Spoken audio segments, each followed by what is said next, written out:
Looking forward to a decade of disruptions. I'm Tonya Hall, and joining me is Lance Ulanoff, tech journalist and commentator, and editor in chief at Lifewire.com. Welcome, Lance. Thanks for having me. Give us a brief description of your work and your journey through the tech industry and what you do in tech journalism. Sure. I'm, started 1991. I was PC Mag. That was my first tech journalism job. I've wended my way through Windows Magazine, Home PC Magazine, Deja.com, back to Ziff and PC Mag, where I became editor-in-chief. Then I was editor-in-chief of Mashable, and then I was a writer for Medium for a time. And now I'm editor-in-chief of Lifewire.com, where we've launched a new newsletter that is actually full content called Untangled.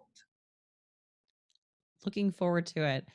Um, so let's talk about this. Let's kind of wrap up a lot of what's happened in tech. I mean, we use the term disruption, but has the term disruption become overused, or is what we have ahead, a decade of the 2020s, going to be a decade of real disruption?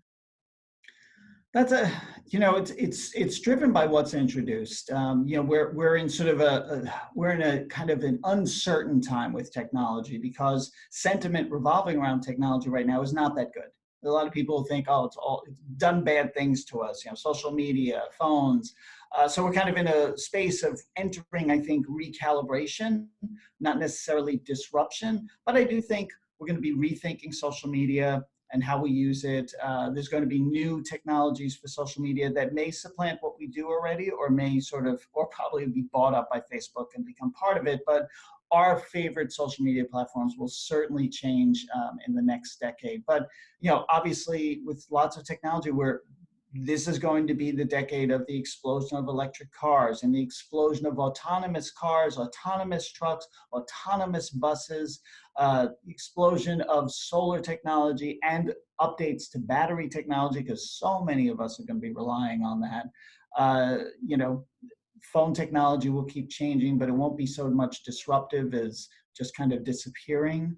And I mean in that we'll keep using these things, but they're going to get so thin that you're not going to be like really fixated on the all the parts of it, because it's going to be just a screen. By the end of the decade, I really start to think we're going to have those kind of translucent screens we see on all they'll be foldable too on all the sci-fi shows. I think that's possible.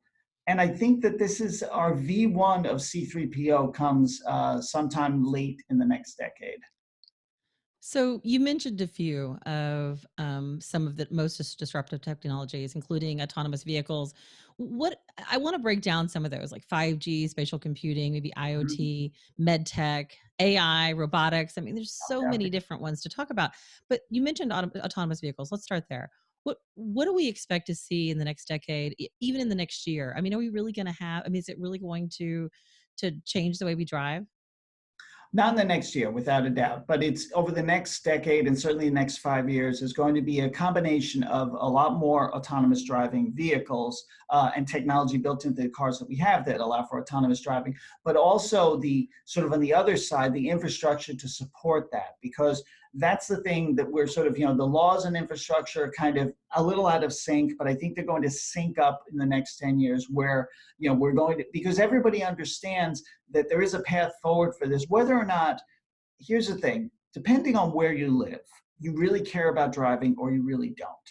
But if you really don't, say you're probably going to be an autonomous bus. But if you really do, you might still be the person who has a truck that occasionally does autonomous driving for you, but you still want to grab control of the wheel. So there's going to be that kind of that split going on. In suburban areas, self-driving technology, I think, is going to grow really big, along with, you mentioned 5G, because I think 5G is going to enable some of that, because it allows cars to talk to each other in real time and talk to the traffic light in real time and gets a lot more information much more quickly in a space where it really matters for safety. What about spatial computing? We've been talking about that for eons, and certainly the wearables are getting a little less, intrusive. But are we really there with being able to connect through virtual reality and augmented reality? Seeing more and more of it. Certainly, what Microsoft's doing with HoloLens, the HoloLens 2, and that technology is, like you'll see, for example, a couple of people working on a virtual a piece of technology, and they're in two different places. So one has the real technology, the other person has the virtual one, and they're working together. I think I'm seeing it coming together. But your point is well taken, that the hardware you have to wear right now is still not the right size, the right weight. It's getting closer. But the great thing is that's such a solvable problem, because that you can make hardware smaller, lighter, faster, more usable. That's actually easy to do. It's getting people used to using it and making sure you have a reason to use it. And that's what I've started to see, is that there is this telepresence with spatial computing that can make a lot of sense in industry. For consumers, gaming is obviously where it makes the most sense, and that's why VR is so strong in gaming, and that's why spatial computing in gaming will be strong over time, and you can see the technology moving in direction. But full immersive VR it's not a big consumer play right now. There are like places you can go to like experience it, and you can buy the expensive headset, but the gamers do it in general. But then you see, heading into this decade, we have Google walking away from its Daydream project. So you see people kind of saying that consumers aren't like snapping this up, but the gaming industry is massive, so that'll continue to work. But on the spatial computing side, industries, medical, 100%, they're doing procedures now using HoloLens, so that's a real thing. But I do not think within this decade, maybe within the next decade, maybe in the 2030s, we'll see our holodecks, the Star Trek style holodecks that I really want, that I really care about. That will happen someday, but I still think that we're not quite there. You mentioned Medtech, and I think to your point, that's where spatial computing has been really, insightful and moving forward. Where Mhm. else in Medtech are we gonna see some growth? I mean, is that something that I think personally, that is definitely an area where more emerging technology we'll see more emerging technologies? Oh yeah, I mean you've got both sides. We got the wearable side where companies like Apple are helping us track our own personal health, and that's growing really fast. It's not going to stop. We're going to have a lot of information collected right on our wrists, sometimes through our ears, whatever we wear, and we're going to share that with our medical professionals in real time so they can help us. That is you can see it happening right now. But I also think that on the other side is human augmentation is something that we've started to see over the last 15 years. We're seeing more of it. I think that there's going to be a really interesting explosion of that kind of technology in the next 10 years. Obviously amputees are seeing better prosthesis, but even for just augmenting people who are fully able, you're going to see that, and the eyewear, and there's going to be things that make us kind of like superhumans. I think by the end of the next decade, you're going to see certain things people can buy to change how they perform. That is not illegal. You talked about augmentation, and I would agree with you. What are we going to be seeing over the next decade when it comes to artificial intelligence, cloud, and robotics? I mean, what can we expect maybe this year and then maybe towards the end of the decade? I mean, cloud computing has been one of the most important and disruptive technologies over the last 10, 12 years. I was looking back at something I wrote at the end of the last decade. And one of the last articles I wrote was about the death of the 3.5-inch floppy and floppy drive, and how everyone was going to have to move their memories to the cloud. And that's really the cloud is so important, and it will continue to be important, as will edge computing, where you can have a little bit of intelligence locally, but you get more intelligence through the cloud for, whether it's robotics or other devices. You can see Microsoft's doing tremendous work there, and that's happening like now. And I think that's going to be, intelligence that you can grab wherever you are, whenever you need it, from the cloud with your devices on you. Connected through 5G probably, or apparently we're working on 6G, so 6G by the end of the next decade.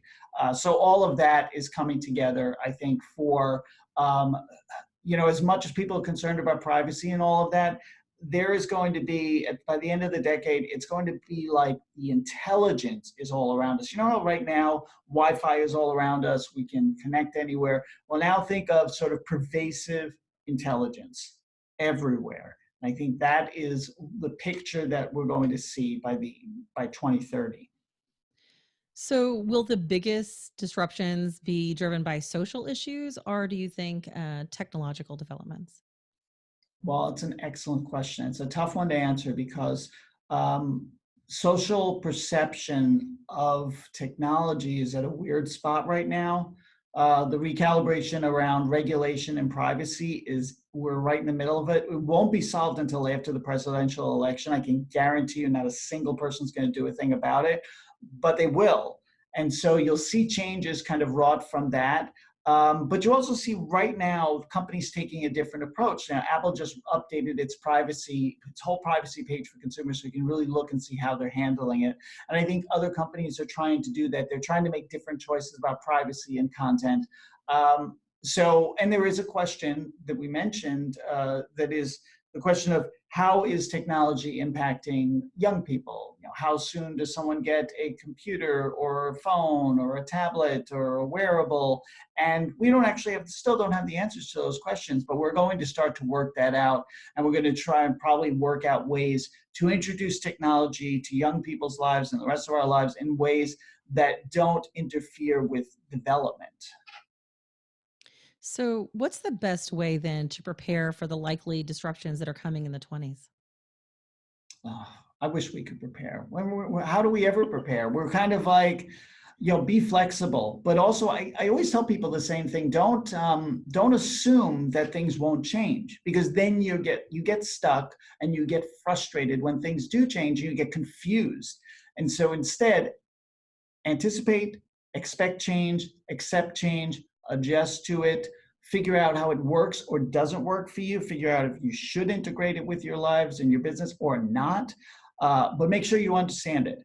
Don't be caught flat footed. Right? Don't ever be caught flat footed by technological change. Know it, understand it, use it, don't abuse it. You'll be all right. Don't abuse it. I think that's really good advice, and use it, right? So, thanks for your insight on what to expect in the next decade. Lance Ulanoff, tech journalist and commentator and editor in chief at lifewire.com. If somebody wants to follow you, maybe they want to connect with you, Lance, how can they do that? It's always best to get me on Twitter, Lance Ulanoff. Super easy. My first name and last name are slammed together. And you can also sign up for my newsletter on Tangled right there. There you go. And you guys can find more of my interviews right here or go to tonyahall.net. Thanks for watching.